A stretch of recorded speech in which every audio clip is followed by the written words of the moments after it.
dans cette capsule, nous allons corriger le début d'un exercice sur lequel a planché les lycéens des centres étrangers en juin 2018. Il s'agit d'un exercice de probabilité dont le thème principal est le fait qu'un marchand de fruits et légumes veut étudier l'évolution de ses ventes de melons, sachant qu'il se fournit en melons auprès de 3 maraîchers, A, B et C.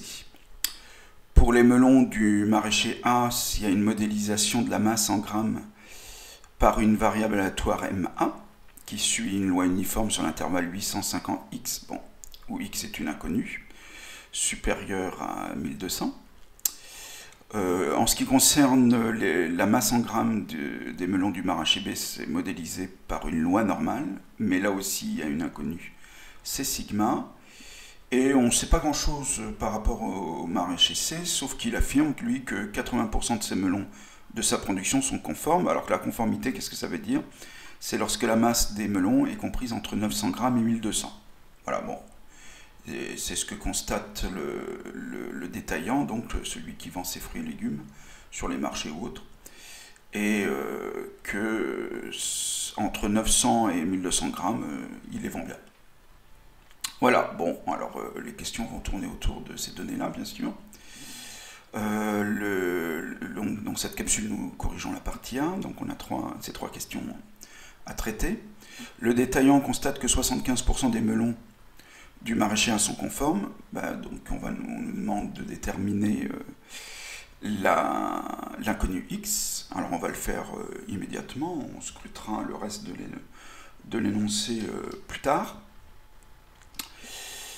Donc, comment déterminer X? Je vais appliquer la formule qui me permet de calculer la probabilité qu'une variable aléatoire qui suit une loi uniforme prenne ses valeurs entre C et D, par exemple, alors que globalement elle prend ses valeurs entre A et B, C moins B divisé par B moins A, on l'applique ici. Donc l'information que j'ai, c'est que c'est au niveau de la conformité, donc la probabilité que la masse des melons soit comprise entre 900 et 1200 grammes est de 0,75, 75%.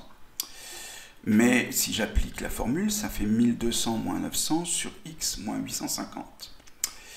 Et ça doit être également égal à 0,75. Bon, là, j'ai plus qu'à résoudre cette équation en inconnu x. Donc j'y vais.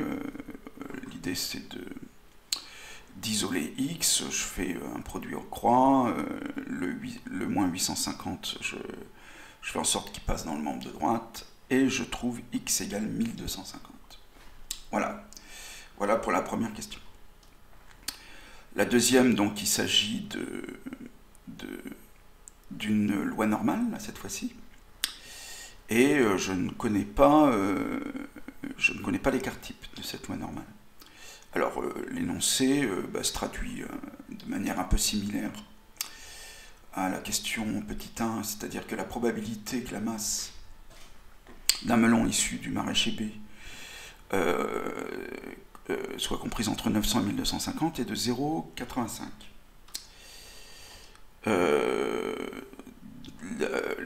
Puisque MB suit la loi normale 1050 sigma carré, alors la variable aléatoire grand Z, qui s'obtient en faisant la variable aléatoire en question moins sa moyenne sur l'écart type, ça suit la loi normale centrée réduite.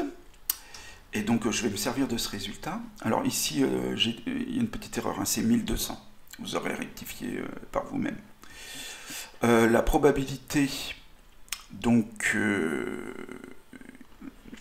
que MB soit compris entre 900 et 1200 peut se transformer ainsi, c'est-à-dire que je vais retirer, si je me concentre sur cette double inégalité, je vais soustraire à chacun des membres 1050, qui est la moyenne de la loi normale, et diviser par sigma chacun des termes, Donc en fait, ça me donne exactement le même résultat, parce que cette double inégalité est équivalente à celle-là.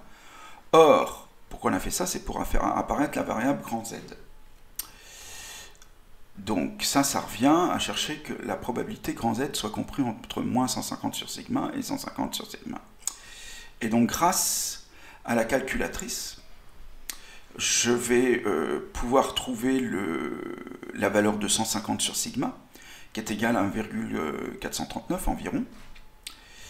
Et donc là, je me retrouve avec une petite équation en l'inconnu sigma. Et ça donne sigma égale 104. Ce qui achève le traitement de la question 2. Question 3. Alors là, on est dans une situation où quelqu'un prétend un pourcentage on va dire qu'on n'a pas le moyen de vérifier, sauf en prenant un échantillon, et puis de voir si l'intervalle de confiance est vérifié. Alors, on va faire ça. Donc la fréquence dans l'échantillon, il y avait sur 400 melons, il y en avait 292 qui étaient conformes. Donc la fréquence c'est de 294, petit f c'est 294 sur 400, 0,735. Et nous on veut tester l'hypothèse si la proportion de melons conformes est P égale 80%. Donc on détermine, j'ai dit intervalle de confiance, c'était l'intervalle de fluctuation asymptotique qu'on doit déterminer. Je vérifie d'abord les conditions d'application du théorème d'utilisation de cet intervalle. Les trois conditions sont bien vérifiées, je vous laisse voir. Je détermine l'intervalle de fluctuation asymptotique au seuil de confiance de 95%, que voici, et donc je remplace les P et les N par leur valeur numérique. Je trouve l'intervalle 0,76-0,84. Est-ce que 80%, c'est-à-dire 0,8, est dans cet intervalle? Oui. Donc, alors attendez, 0,735, ah non, pardon, c'est pas le 0,8 dont je vérifie s'il est dedans, c'est le F, et le F, c'est 0,735, et 0,735 n'appartient pas à l'intervalle de fluctuation asymptotique, donc on rejette l'hypothèse qui était de croire en ce que dit le maraîcher C. On va partir du principe qu'il y a 95% de chances qu'il mente, ou qu'il se trompe, on va dire, plutôt. Voilà, ceci achève la correction de la partie grand A de cet exercice. Je vous remercie de l'avoir suivi. À très bientôt.